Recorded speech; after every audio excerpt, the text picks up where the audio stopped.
We need to think of a new advert for freebets.com.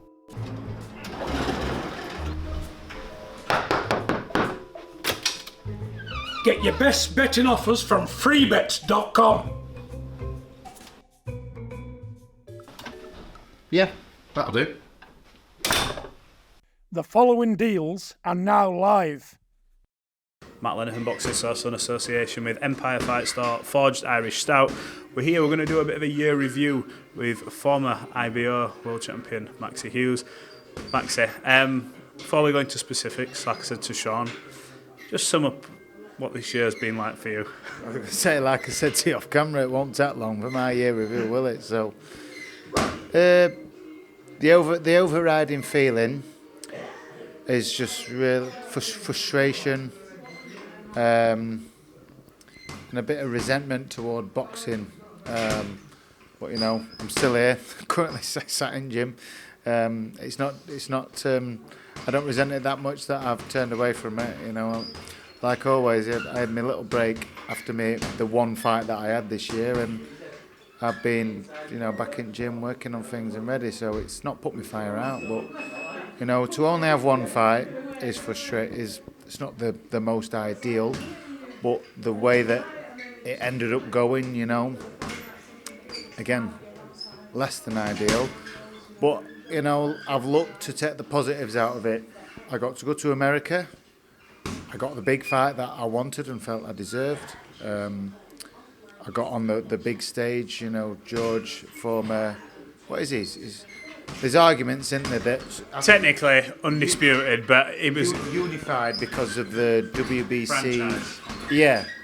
So, yeah, I mean, to hold 3 world titles plus Ring Magazine, you know, big name. Everything you wanted. Yeah, that's what I wanted and that's what I deserved because I said I was at that level. I proved I was at that level. The whole world knows I was at that level, you know. And speaking to Lou DiBella last week on a call, even himself admitted in passing comment, you know, Maxi, we all know you won that fight. So he's admitted it. Lou himself has said it. I fucking heard it. I should have recorded it. But I heard him say it, you know, so... The positives again, my stock's gone up. People in America now know who I am. And I gained new fans from it. And as well, like you normally either well down the rankings or drop out of the rankings after a loss. But, you know, there can't be many of us in history who goes up. You're up about 8 places, aren't you? Yeah, so I was number 9 with the IBF before, and I moved up to number 5. The WBO ranked me. I think I'm number 14 with WBO and number 11 or 12 with WBC. So, you know, I'm still in I think I'm still in the Ring Magazine top 10 as well. Mm-hmm. So yeah, I'll be heading into 2024. Be ready for some big fights. You know, although the decision didn't go my way, which it should have.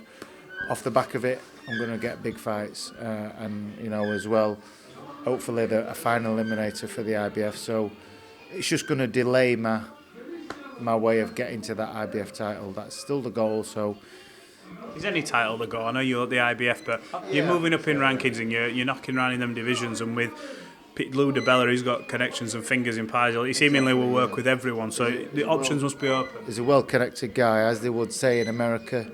He's a well-made guy. He's a made man.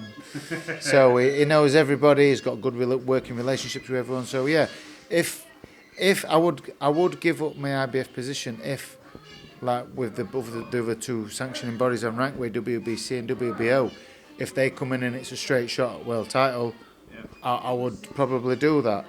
With them titles now, obviously Devin Haney, I mean, what a performance last week. Let's have it right. I was there in person, but he relinquished them titles and said, I don't need that cushion. I'm going to stick up here at 140 and maybe go 147. But that must have been music to your ears. I'm not saying you wouldn't want to fight Devin, because let's be honest, everyone wanted that ticket. But them belts have now been dispersed, which means they're there to be fought for. They go down the rankings, and with what you've been through in terms of, I suppose, in your eyes, your team's in a lot of people's eyes, let's just say it as it is, a little bit of misfortune. you could be a fight away or next fight bouncing into one of them. Exactly, yeah, and that's the goal and that's the aim. And when I saw that it were freeing them up, I thought that's great. The division's not now on hold, and everybody's been chomping at a bit for these eliminators, the positions to either to fight Devin or because we all knew we were going to vacate. I mean, at 24-year-old, killing himself to make a weight when he looked like when he was on scales, didn't look great. Obviously, he still managed to perform, although, you know, a lot argue that Loma should have took that victory. Devin got it, but why at 24 would you want to be killing yourself? You know, when there's fights at the weight above, and he can compete at that. Well, he can more than compete with what he's just showed us. So, yeah, at that young age, no point in killing himself. So. Well, look, you mentioned that. I think it's important that we harp on about the positives because it was a great week, I have to say, and the only thing that was missing from it was that final bit. Yeah. But how you sort of handled disappointment, I mean, I was surprised you were still in the ring because there's many a fighter I know, many a person I know would not only have spat the dummy out, would have wrecked the whole arena. But you handled yourself well, left a good impression with the audience, and you now, I suppose in your eyes, ideally now, you want to bounce back to America, don't you? You enjoyed the trip as a whole. It was, I know Shawnee, Oklahoma was a bit of an out there kind of place, but it's it felt at home for you, didn't it? Yeah, going out there early was the right thing to do. You know, there wasn't much to do out there, but I suppose we weren't there for an holiday.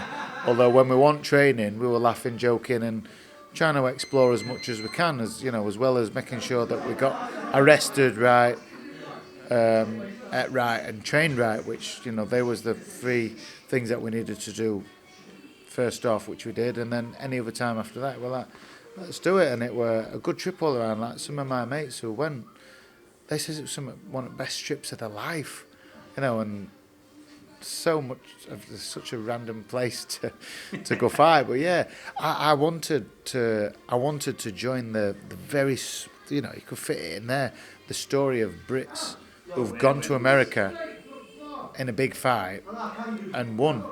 There's not many. It's a small elite list who's gone and done that. And it was funny, the fight week, flicking through YouTube, looking at things to watch. I actually watched Darren Barker v Daniel Gill. You know, Atlantic City, I think. Yeah, Atlantic City. So a Brit going to fight an Aussie in America in a big fight. What a moment for Darren. Shout out to Darren. Brilliant. Incredible. Yeah, I've got a lot of time for Darren. And I remember saying to myself, I'm fucking going to do that. I'm going to do what Darren did. I'm going to go there, I'm going to fight an Aussie, and I'm going to get a job done. And I had that a bit of motivation, and it was strange. I went on holiday straight away after, and there was a guy come up, and he said he was Darren's cousin. Whether he were or not, I don't know. Well, and I was telling him the same thing. We were in Corfu, and I says, you know what? I says I use Darren as a bit of motivation. Fight week. Thought I'm going to join. I'm going to do what Darren did, and by rights I did do it, but the fucking judges, and if we do go to America again, I'm going to do, like, I didn't think it were a thing to do before, was to find out who the judges are. I mean, the ref wasn't bad, but the ref's twin brother was one of the judges. And really? Yeah, I forget, is it something Gerald Ritter? I think one of them. I know who they are because it's on Box Rec who they were. I don't think you'll ever forget them people. We'll be finding out who the judges are. Well, first off, I'll be telling the show, if them three judges are judging it, I ain't fighting. It's not happening because of what happened last time. You want neutral, basically neutral judges all across the board. As we can get, yeah. I mean, yeah. I think that were written before fight. Didn't matter what I did. The only thing I could have done was knock George out. That was the only way. But there were no guarantee. The referee could have played his trump card and said, "There you go, Maxi, you're disqualified, son." So you just don't know, do you? You know, it sounds like as well. It sounds like I'm not playing pity party, not feeling sorry for myself, but. You know, let's call it for what it is. We're an absolute robbery, and it should be me fighting Lomachenko, and that's what hurts. Yeah, it should be me fighting Lomachenko for the IBF Ring magazine and my IBO, which they fucking stole. Yeah. I suppose in a way though, and I'm saying I suppose in a way, it fucking weren't me in there, but in terms of what it can do for you for a loss, when people lose a fight, sometimes the stock goes down. You have a bit of a rebuilding job. You've increased your stock. You've increased their fan base in America, so you've got a notoriety now, so that if they have a fight for you over there, everyone's aware of who Maxi Hughes is. Everyone knows, everyone knows that this guy is a serious contender for a world title if the opportunity presents itself. I mean, like I said, we all know, we've spoke about it a few times. Shakur, I know he wanted to give George a bit of stick anyway, I think, but he wouldn't lie. And he was like, look, we know who won that fight. He says Maxi, he's got that decision kind of thing. So after as well, he's mentioned it in his stories, and I've tagged him in it, and he's liked it. I'm like, have you spoke to him? Yeah, me and Shakur are pals. But you know what? I think you know why George rubs them up the wrong way. George will talk their lingo, you know, like we're mate, pal, right, mush. I think the Americans like use cuz, is it? Cuz. Yeah. George is like calling him cousin that, and they're like, don't insult him, don't patronise him. And maybe that's another reason that just fucking rubs him up wrong way. Well, look, there's so many doors open for you, and depending on who the big names are, is there any other names you look at and go, you know what, I know you'd like to run that fight with George back regardless of what happens, just because of how you feel, but you look at the big names, who do you want to fight? Like, who we goes, you know what, whether it's for a world title or an eliminator, you must look and go, open them doors, we'll make these fights. So, I love the opportunity to fight Loma, which, you know, can't see him losing to George. And then I get put in place as the IBF mandatory, or whatever eliminator comes, get through that. Would you want that over fighting for another belt, world title? What, Loma? As in, Loma for the IBF, but if they say, oh, there's an opportunity to fight for WBA, WBC, the belt's vacant, or you can fight an eliminator for that and then have a title shot, would Loma be the ultimate goal for you? I think so. You know, if you say, oh, pick a name, because ultimately I'm not bothered who it is. I just want the money. You know, well, and the belts. Yeah. The two go hand in hand together, don't they? You win the belts, the money comes. But yeah, if I was to choose a name, it would be Loma. You know, that could play out, and that could be forced anyway.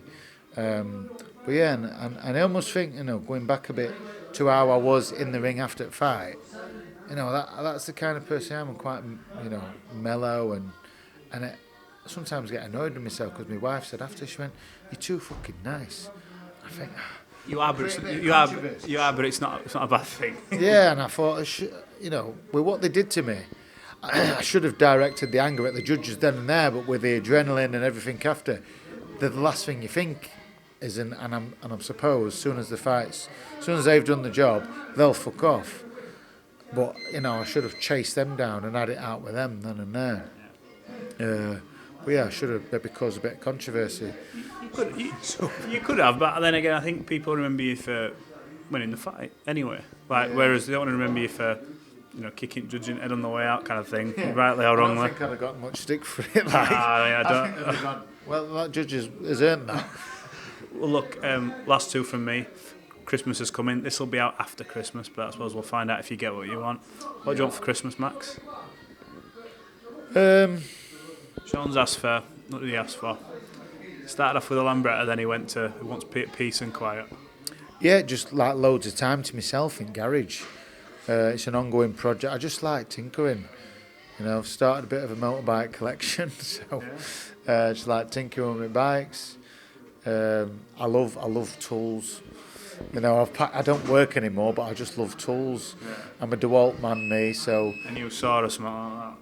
I've got a good saw. What I'm after, you know, if this is going out and if anybody's in the market selling... Going out after Christmas. A DeWalt, a cordless DeWalt grinder and a cordless DeWalt multi-tool. I have got a Pasload first fix nail gun, which I'd rather get rid of and get the DeWalt first fix nail gun. So if anybody can hook me up with something like that, you know, I'd be quite grateful with that. New Year's resolutions, got any? Just keep progressing in my career, and you know, I'm chasing that goal of financial security. You know, we've just had some plans done for a house. Well, my missus has, so... Your missus is like, you are continuing fighting. Okay, now I'm going to be going while I'm 40. We're still churning out and what? Yeah, so... yeah, so that's the goal. Just keep progressing there, and enjoy life, and try and be best version. You know, also give back. You know, I don't post about stuff that I've done, but I've helped Sam's amateur club. I've helped my former amateur club, Donny Plant Works. I gave a load of money to Great Ormond Street. Well, that's good to mention because you know, you see a lot of things happen and you wonder sometimes what people do it for, and when it's all over social sometimes it can come across the wrong way. But I know you're not that type of guy, but you have been I know you have. People do it for likes, don't you? But I've seen you. I know we're mentioning it now, but that's just off the back of a question I've asked. I've not the foggiest, but you've been doing them bits in the background. You know what I do? If I'm in a city centre, I struggle to walk past an homeless guy. If they want a crate of beer, I'll give that. You know, people are like, why would you give them a crate of beer? And it's like, you try sleeping on the street in freezing cold and see how you enjoy it.